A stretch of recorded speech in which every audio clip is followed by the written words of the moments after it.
Hey there, I'm Kevin Colby, and one of the things I've been very blessed to do over time is interview a lot of people. I mean, from celebrities to entrepreneurs to other YouTubers to singers to kids. In fact, I've even interviewed people in languages I don't speak, all with the help of a translator. Since I've got this experience, I thought let me kind of boil it down into some of my top tips to share with you to help you in case you want to start interviewing people, and maybe you can actually use these tips if you're being interviewed too. Do your homework. Now, this may seem logical, but one of the things that I do before I interview anybody, even if I know who I'm talking to, I always take the time to do homework. So what I'm looking for, anything like in their background story, maybe let's say it's an actor and I want to know what are movies they've been in or TV shows, or maybe things they've written, or maybe say I'm talking to a chef and I want to know what's their favorite recipe.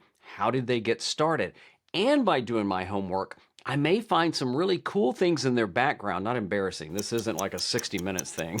I may find some cool things in their background that adds to the interview, especially for the viewer.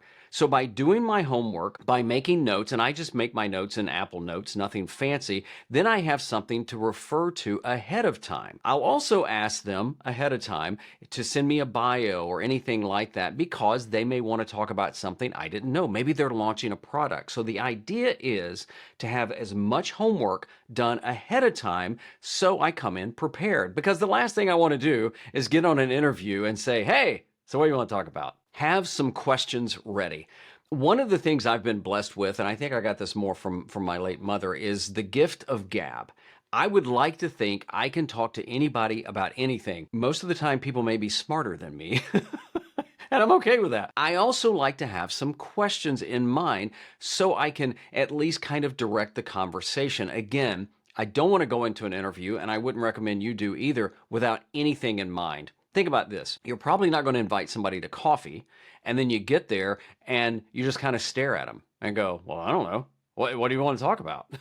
Have some questions prepared to kind of lead the conversation. Now, you may ask them if they've got any questions. One of the things I do not recommend is sending questions in advance. And the reason I don't do that is because I want it to be more of a natural conversation, like just two people hanging out, even if we've never met. And that way I just feel like it flows naturally. So don't hesitate to have some questions ready in advance. Be okay with going off script. So just as much as I like to have my homework done and some questions, I'm also very, very okay and would highly recommend being flexible to go off script. So for example, let's say you're talking to the CEO of a shoe company. And it's about shoes. And all of a sudden he says, well, you know, there was that time I got to ride in the space shuttle and go around the planet Earth.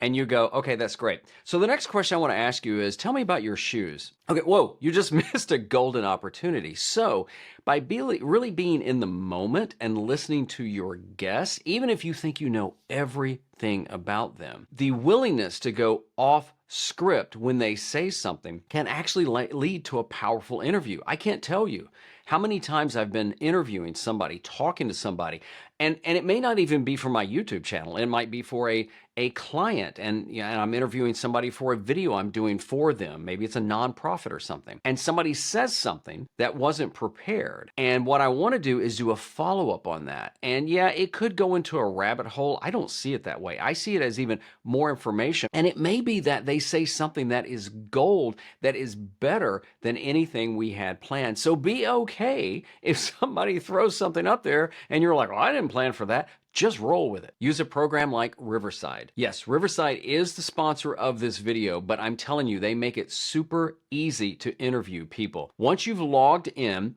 you can actually send a link to your studio to somebody you want to interview. Once they get that, all they do is they log on, and they don't even need a Riverside account. They can just log in even from their phone, and you can do the video. And when your guest arrives, you'll get a little pop-up on the screen. You let them in. And one more cool thing, you can even switch sides. So if I want to be on the left-hand side, I just slide over. Now when the interview's over, oh, this is where the really coolness comes in. So once it gets here, you have a couple of different options of editing. You can actually edit by text. So if I wanted to take this this out right here. I'll get that. I can delete it, and you'll see right here it will delete things like that. But you can also delete things down here as well. You can expand the timeline if you want, see a little bit more. Now, if you look over here on the right side, you have a lot of other features as well. You can add music too. You can also add captions, and it automatically generates the captions based off of the transcript. And you can see you can do different styles like that. Riverside also has a royalty-free image library you can go through, or you can upload your own image as well. You can even change the layout. So right now it's on grid layout where you can see me on one side and my guest on the other, but this is really cool. It's called Smart Scenes. And what it does is the AI-powered engine inside of Riverside, and it will go back and forth, and it will automatically focus on the person who's talking at the time. And that saves me a ton of time in the edit. And if you want to do vertical video and share that from the interview as well, well, there's something called Magic Clips. You click that, and it'll go through, and using AI again, will come up with vertical clips from your interview. Another cool feature is called Show Notes. It's automatically created keywords, summary, some takeaways, some suggested titles, sound bites, and chapters. And this is huge for YouTube. You can actually copy and paste this and put it right into your YouTube description. And something important to remember is as you're recording, Riverside is recording a high quality copy of it, a high resolution copy of it in the cloud, and you have the option of downloading the entire thing or the individual tracks if you wanted to, including the transcript. Now, if you want to try Riverside for yourself, there's a special link down below, and if you use the code Kevin Colby right there, you can save 15% off any paid plan. Make sure you check out the link and check out Riverside for yourself. Decide how it looks before you start. Now, this one may apply a lot more to in-person interviews. I do the majority of my interviews now virtually, like using Riverside. But let's just say that you're going to interview somebody in person. Chances are you're going to be looking at the person, and then the camera is going to capture both of you talking to each other. You see this a lot more in, documentaries, news programs, and things like that. But if you know that going in, it helps you decide where to put the camera, where to put the mics, things like that. Another option might be you have the person you're talking to look at the camera. Now, I typically have done this when I'm interviewing somebody and it's really not about me interviewing them, if that makes sense. I'm maybe capturing the interview for, a client or another use where I'm in the background asking questions, but it's really the interviewee, would that be? That's the focus.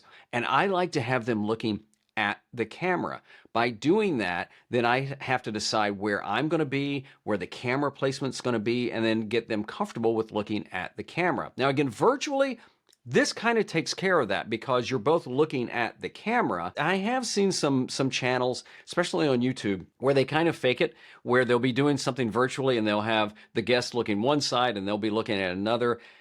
I personally think that's more work than it's worth it. But again, deciding how you want the interview done, how you want it to look before you start, will decide the placement of the cameras and the mics, and even help you in editing too. Do a test recording, if at all possible.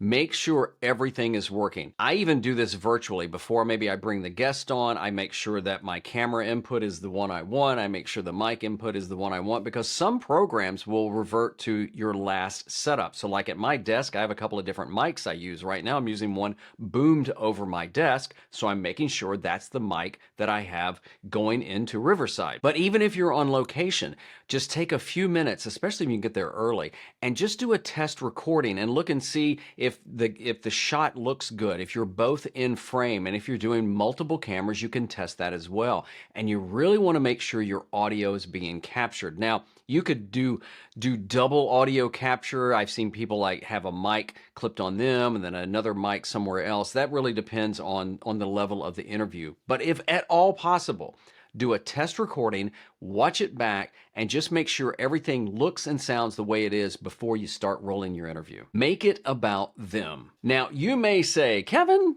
that's kind of obvious, isn't it? Well, you would think. I've been on a couple of video podcast interviews. It sounds so much like ego talking, and it's not, where they hardly ask me any questions.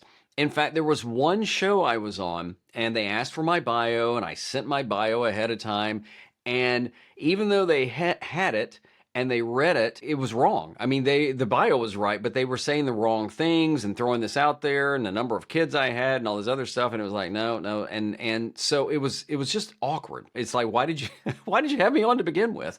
You know, when you invite somebody on, you probably have a reason you've invited them on, even if it's just like you find them very cool. Let's say it's a YouTuber and you have a YouTuber on your channel and you just want to kind of talk about YouTube things. That's okay. Still make it about them. They're a guest in your house in this case. So on your channel, even though it's your channel, the person you're interviewing is the guest. Make it about them, because chances are, even if your audience doesn't know the person you're talking to, they're probably coming to find out more about them or their background or what they do or what they can do for them. So always, always make it more about your guest than you. Now, if you're looking for even more ideas, including some technical things you need to think about and some resources, I put together a guide called Interviewing Made Easy. If you want to get a copy of that, there's a link down below.